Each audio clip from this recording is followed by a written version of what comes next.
جس میں ہم کچھ کر سکتے ہیں. ہم دلی میں جو پولوشن بڑھ رہا ہے اس کو ختم نہیں کر سکتے، لیکن اپنے محلے کو صاف رکھ سکتے ہیں. دلی کا پولوشن سرکل آف کنسرن ہے، محلے کی صفائی سرکل آف انفلوئنس ہے. ہم پورے ملک سے بٹن دبا کر فرقہ پرستی ختم نہیں کر سکتے. فرقہ پرستی اس ملک میں ایک ریالٹی ہے، اس کا سامنا ہم کو کرنا ہے، یہ سرکل آف کنسرن ہے. لیکن ہم اپنے پاس پڑوس کے 4 لوگوں تک اسلام کی دعوت پہنچا سکتے ہیں. ہم کمپیوٹر پر بیٹھ کر سوشل میڈیا کے ذریعے 1000 لوگوں کو 5000 لوگوں کو اسلام کی صحیح بات پہنچا سکتے ہیں، ان کی غلط فہمیاں دور کر سکتے ہیں. یہ سرکل آف انفلوئنس ہے. ہم اپنی بہن کو وراثت میں حصہ دے سکتے ہیں. ہم اسلام پر عمل کر کے اسلام کا نمونہ بن سکتے ہیں. ہم اپنے آس پاس کے 4 گھروں کے خاندانوں میں اسلامی تعلیمات کو نافذ کرنے کی جدوجہد کر سکتے ہیں. یہ سب سرکل آف انفلوئنس ہے. تو ماہرین کہتے ہیں کہ دنیا کی کامیاب قومیں، ان کا زیادہ تر زور، زیادہ تر ان کی ذہنی توانائیوں کا حصہ سرکل آف انفلوئنس میں لگتا ہے. ناکام قومیں سرکل آف کنسرن میں رہتی ہیں کہ ہم چبوتروں پر بیٹھ کر، ہم ہوٹلوں کے اندر چائے پیتے ہوئے، ڈرائنگ روم میں بیٹھ کر اور سوشل میڈیا میں، فیس بک پہ، یہاں وہاں امریکہ کی سازشوں پر، صہیونیت پر اور فلاں پر اور اس حادثے پر، اس حادثے پر، اس غلط اقدام پر، اس غلط اقدام پر اگر قیامت تک روتے رہیں، قیامت تک ماتم کرتے رہیں، کوئی تبدیلی آنے والی نہیں، اس سے کوئی فرق نہیں پڑنے والا ہے. اس کا مطلب یہ نہیں ہے کہ ہم یہ کام بالکل نہ کریں. اویئرنیس کے لیے ضرور دنیا بھر کے حالات سے ہم باخبر رہیں، ہم دنیا کے حالات پر اثر انداز ہونے کے لیے لوگوں کا ذہن بھی بنائیں، یہ کام ضرور کریں. لیکن اگر ہماری ساری توجہات، ہماری ساری ذہنی توانائیاں، ہمارے حواس سب کے سب اسی چیز پر مرکوز ہو جائیں تو یہ پھر ہم ناکام ہو جائیں گے. اس لیے کہ ہم کچھ کر نہیں رہے ہیں، صرف پریشان ہو رہے ہیں. ہم کوئی اقدام نہیں کر رہے ہیں، کوئی عمل نہیں کر رہے ہیں، صرف متفکر ہیں. توکل متفکر ہونے نہیں دیتا، عمل پر مجبور کرتا ہے. اس کے مقابلے میں ہم سوچیں، غور کریں دنیا کے حالات پر، لیکن ہم زیادہ اس بات پر سوچیں کہ ہم کیا کر سکتے ہیں. ملک کے حالات میں تبدیلی لانے کے لیے میں کیا کنٹریبیوٹ کر سکتا ہوں، میرے بس میں کیا ہے، میرے پاس کیا آپشنز ہیں جن کو میں ایکسپلور کر سکتا ہوں. یہ اگر میرے غور و فکر کا مرکز رہے تو اس سے تبدیلی آ سکتی ہے. یہ سرکل آف انفلوئنس ہے. تو توکل ہم کو سرکل آف انفلوئنس میں لے کر آتا ہے. یہ بلیم فریم سے نکالتا ہے، آؤٹ کم فریم میں لاتا ہے کہ دنیا کی ناکام قومیں وہ ہوتی ہیں جو ہمیشہ اپنی ساری ناکامیوں کے لیے بیرونی عناصر کو ذمہ دار قرار دیتی ہیں. امت مسلمہ پہ یہ پریشانیاں کیوں ہیں آپ سوال کیجئے تو اس لیے ہے کہ یہاں فرقہ پرستی ہے، اس لیے ہے کہ یہاں حکومتیں سازشیں کر رہی ہیں، اس لیے ہے کہ صہیونی سازشیں ہو رہی ہیں.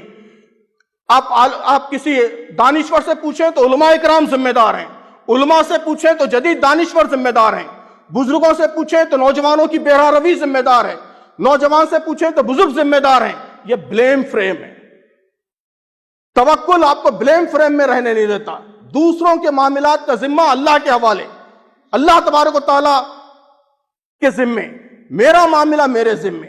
مجھ پر اصل ذمہ داری یہ ہے کہ میں کیا کر سکتا ہوں، اس امت کے خراب حالات کے لیے میں کتنا ذمہ دار ہوں، میں اپنی آپ کی کیا اصلاح کر سکتا ہوں، میں کیا اقدام کر سکتا ہوں، کیا کنٹریبیوشن دے سکتا ہوں کہ ملک کے حالات بہتر ہو جائیں، ملت کے حالات بہتر ہو جائیں، میرے شہر کے حالات بہتر ہو جائیں، میرے محلے کے حالات بہتر ہو جائیں. یہ آؤٹ کم فریم ہے. توکل ہم کو آؤٹ کم فریم میں لے کر آتا ہے. توکل ماتم، سینہ کوبی، شکوہ و شکایت کے بجائے عمل کی دنیا میں لے کر آتا ہے. عمل کی دنیا میں ہم کو مرکوز رکھتا ہے. اس کا آسان طریقہ یہ ہے عزیزان گرامی کہ ہم آنکھ بند کر کے 1 منٹ کے لیے اپنا جائزہ لیں، سوچیں کہ ہمارے ذہن پر حاوی سوالات کیا ہیں، وہ کون سے کوشچنز ہیں جو ہمارے دماغ پر، ہمارے حواس پر ڈومینیٹ ہیں.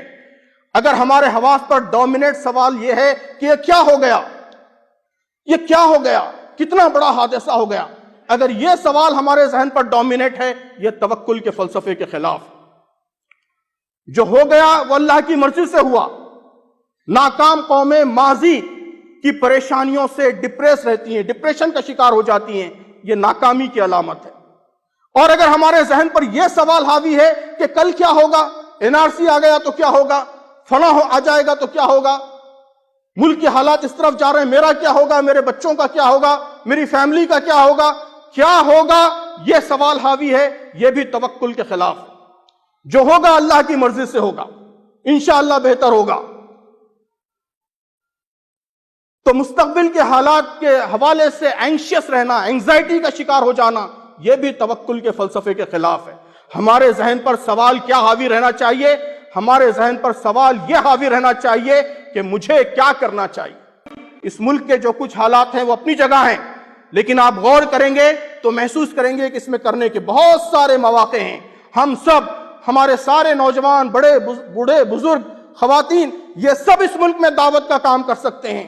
ہم برادران وطن کی غلط فہمیوں کو دور کر سکتے ہیں، ان کے دلوں میں اسلام کے لیے نرمی پیدا کر سکتے ہیں۔ اس ملک میں مسلم غیر مسلم کا تناسب 1:6 کا ہے۔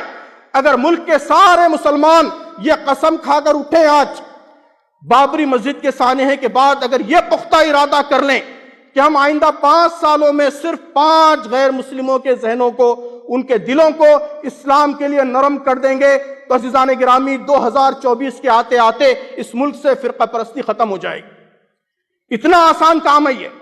آپ اس ملک میں ہر جگہ پھیلے ہوئے ہیں، ہر گاؤں میں، ہر شہر میں، ہر دیہات میں آپ موجود ہیں۔ اگر مسلمان غلط فہمیوں کو ختم کرنے کا بیڑا اٹھائیں، اسلام کے صحیح پیغام کو عام کرنے کا بیڑا اٹھائیں، تو آپ بتائیے کہ کون سا میڈیا آپ کے مقابلے میں ٹھہر سکتا ہے، کون سا پروپیگنڈا آپ کے مقابلے میں ٹھہر سکتا ہے؟ یہ کام ہم کر سکتے ہیں۔ شرط صرف یہ ہے کہ ہم ماتم، نوحہ خوانی اور شکوہ شکایت اس فریم سے نکلیں، عمل کے فریم میں آئیں، اپنی ذمہ داریوں کے فریم میں آئیں۔ ہماری توجہات اس بات پر مرکوز ہو جائیں کہ ہم کیا کر سکتے ہیں وہ کریں۔ ہم اسلام کا نمونہ بن سکتے ہیں، ہم اسلام کی شہادت دے سکتے ہیں، ہم خدمت خلق کے ذریعے اس ملک کے لوگوں کے دل جیت سکتے ہیں۔ سینکڑوں کام ہیں، تفصیلات کا موقع نہیں ہے، جو کیے جا سکتے ہیں۔ اس پر اپنی توجہات کا ارتکاز، اور جو ہمارے بس میں نہیں ہے، جو ہمارے کنٹرول میں نہیں ہے، جو ہماری قدرت سے پرے ہے، اس کے معاملے میں اللہ پر اعتماد، اللہ پر بھروسہ، اسے اللہ کے حوالے کر دینا، یہی توکل کا فلسفہ ہے۔ اللہ تبارک و تعالی ہم سب کو صحیح راستے پر آگے بڑھنے کی توفیق عطا فرمائے۔ بارک اللہ لنا ولکم فی القرآن العظیم ونفعنا وإیاکم بالآیات والذکر الحکیم، انہ تعالی ملک کریم جواد بر رؤوف رحیم ورب حلیم۔